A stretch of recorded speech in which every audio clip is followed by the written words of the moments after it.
Welcome guys, MySQL এর 23তম পর্বে সবাইকে আবারও স্বাগতম। তো আজকে আমরা যে টপিক নিয়ে আলোচনা করবো সেটা হচ্ছে খুবই ইম্পর্টেন্ট একটা কমান্ড, সেটা ইনসার্ট। আমরা জানি যে যখন ডেটাবেজে ডাটা আমরা ইনসার্ট করি সেই কমান্ডটা আমরা আজকে দেখব। আমরা অলরেডি দেখিয়েছি কিভাবে ইনসার্ট করতে হয় ইউজার ইন্টারফেস ব্যবহার করে। আমি লাস্ট টিউটোরিয়ালে এখানে ইনসার্টে ক্লিক করলে আমি যে টেবিলটা আছে সেই টেবিলটা সিলেক্ট করার পরে এখানে যদি ইনসার্টে আমি ক্লিক করি তাহলে আমার ডেটা কিন্তু ইজিলি ইনসার্ট করতে পারে। কিন্তু আমরা এখনো জানি না যে কমান্ড এর মাধ্যমে কিভাবে কোন এসকিউএল কমান্ডের মাধ্যমে ইনসার্ট করতে হয়। কিন্তু আমরা শুরুতে শুরু করেছিলাম 17 নম্বর টিউটোরিয়াল সম্ভবত বলেছিলাম কিছু ইম্পর্টেন্ট কমান্ডের কথা। সেখানে আমরা ইনসার্ট ইনটু একটা কমান্ড দেখেছিলাম। ঠিক সেই ইনসার্ট ইনটু কমান্ডটা কিভাবে কাজ করে সেটা দেখবো আমরা আজকের টিউটোরিয়ালে। তো কথা না বাড়িয়ে চলুন শুরু করা যাক। আমি আবার দুঃখিত বলি সবার কাছে, আমি কিন্তু অনেক বেশি কথা বলে এক্সপ্লেন করতেছি। এটা অনেকের কাছে হয়তো বা ভালো নাও লাগতে পারে, কিন্তু আমি চাচ্ছি প্রত্যেকটা টপিক যাতে আপনি ভালোভাবে বোঝেন। অবশ্যই আপনার মূল্যবান কমেন্ট করে জানাতে পারেন ভিডিওর নিচে। চলুন শুরু করা যায়। প্রথমত আমরা যেটা করব, কোনো একটা ডেটাবেজের টেবিলে ডাটা আমরা ইনসার্ট করব এবং সেই টেবিলে ডাটা ইনসার্ট করার জন্য আমাদের যে কমান্ডটা ইউজ করতে হবে সেটা হচ্ছে ইনসার্ট ইনটু, মানে ডাটা প্রবেশ করাও। কোথায় প্রবেশ করাবে সেটা আমরা এখনো বলি নাই। বললাম ইনসার্ট ইনটু কোথায়, আমি কোন টেবিলে বলতে যাচ্ছি। তার মানে ইনসার্ট ইনটু ওয়ার্কার। যখন ওয়ার্কার দিলাম তখন আমি বুঝাইলাম যে আচ্ছা আমি এখন ওয়ার্কার টেবিলে ডেটা ইনসার্ট করতে চাচ্ছি, এই ওয়ার্কার। এবং তার পরবর্তী আছে ভ্যালুস। এই যে আমার কাজ শেষ। প্রথম যেটা আছে ইনসার্ট ইনটু ওয়ার্কার এবং ভ্যালুস, তার মানে ইনসার্ট ইনটু ওয়ার্কার বলতে ওয়ার্কার টেবিলে ডেটা প্রবেশ করাও এবং ভ্যালু হিসেবে কি যাবে, মানে ডাটা কি যাবে।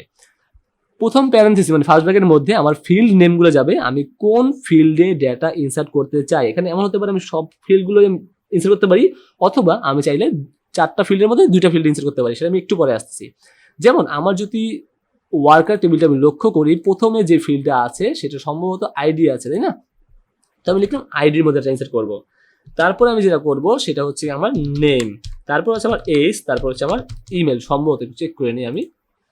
ID, name, age, email. হ্যাঁ, এক্স্যাক্টলি রাইট। দেখেন আইডি, নেম, এজ, ইমেল, আমি 4টা ফিল্ডের নাম কিন্তু এখানে সুন্দর করে লিখে ফেললাম। এখন এই যে আইডি, নেম, এজ, ইমেল আছে, এইগুলোর মধ্যে কোথায় কোন ভ্যালু যাবে আমি এখানে বলে দিব ভ্যালু হিসেবে।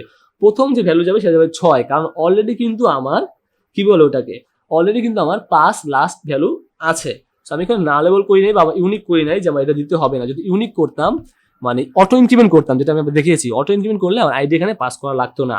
তো আমি জাস্ট 6 দিলাম, পরবর্তী কমা দিয়ে আমি ভ্যালু পাস করলাম। যে নাম কি যাবে, নাম যাবে হচ্ছে সোহেল, আমার নামে গেল। তারপরে এজ গেল, সাপোজ ধরেন আমার এজে গেল 19। তারপরে যেটা আসলো সেটা হচ্ছে গিয়ে যে ইমেল কি যাবে, আমি আমার ইমেল পাঠালাম sohel@gmail.com। তো এই দেখেন আমি কি করলাম, insert into worker, ID, name, age, email, field নাম এবং ভ্যালু হিসেবে মানে ডাটা হিসেবে কি পাঠাবো, 6, নেম, 19, ইমেল, রাইট। এখন যদি আমি গোতে প্রেস করি তাহলে আমার কমান্ডটা রান হবে এবং কমান্ড রান হওয়ার পর দেখলাম যে আসলো। তো এখন দেখি ডাটা কিভাবে আসছে কিনা। Select all from worker. Okay, আমি জাস্ট ওয়ার্কার টেবিল সব ডাটা দেখি তাহলে বুঝতে পারবো।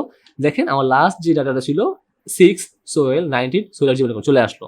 এখন আমি যদি চাই যে না আমি কোনো স্পেসিফিক 4টা যে আছে আমি 4টাতে ইনসার্ট করবো না, আমি ইনসার্ট করবো 2টাতে। হ্যাঁ, তো আমি জাস্ট লিখলাম, খুব সমস্যা নেই, ইনসার্ট ইনটু, এটা আমাদের কঠিন কিছু না, সেম থিং, ওয়ার্কারে ইনসার্ট করবো এবং প্রথম ফিল্ড যাবে হচ্ছে আইডি লাগবে এবং আমি আর নেম পাস করবো, আমি এজ এবং ইমেল পাস করবো না। ওকে, দ্যাটস ইট। এখন ভ্যালু হিসেবে আমি পাঠাবো হচ্ছে 7 এবং নেম হিসেবে পাঠাবো হচ্ছে গিয়ে মাসুদ, রাইট। এখন দেখেন 2টা লিখলাম। আমি যদি গোতে প্রেস করি তাহলে দেখেন এখানে কিন্তু হ্যাঁ একটা কথা, এখানে আরেকটু শিখে থাকেন। এখানে ডাটা ইনসার্ট হয়ে গেছে, কিন্তু একটা ওয়ার্নিং দিছে যে আপনার age does not have a default value, field email does default value. যদি আপনি এজ ডিফল্ট ভ্যালু সেট করে দেন স্কিমা তৈরি করার সময় 5, তাহলে কিন্তু এখানে নাল দিলেও 5 যাইতো, কিন্তু আপনি ডিফল্ট ভ্যালু সেট করে দেন নাই বলে এখানে নালেই থাকবে। এই ওয়ার্কার যদি ক্লিক করি দেখেন এখানে নাল পাবে, এই দেখেন এখানে সে নাল পাইছে এবং এইটা সেট করে দিয়েছি 0, তাই 0 পাইছে। আমি স্ট্যাটাসে আসি তাহলে বুঝতে পারবেন, এইজ চেঞ্জে আসি, এখানে দেখেন নাল নো, মানে কি নাল হতে পারবে না। আমি বলতেছি এখানে তো নাল নো দেওয়া মানে কি সে নাল হতে পারবে না, মানে ফাঁকা থাকতে পারবে না। সো দ্যাটস ওয়াই সে কিন্তু এখানে 0 পাস করছে।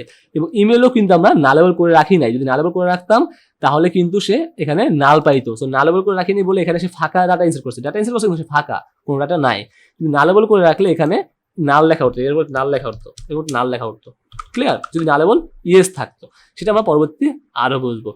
আশা করি গাইস যে আপনারা ডাটা কিভাবে ইনসার্ট করতে হয় ডাটাবেজ টেবিলে সেটা একটা ক্লিয়ার কনসেপ্ট আপনারা গ্যাদার করতে পারলেন এই ভিডিওর মাধ্যমে।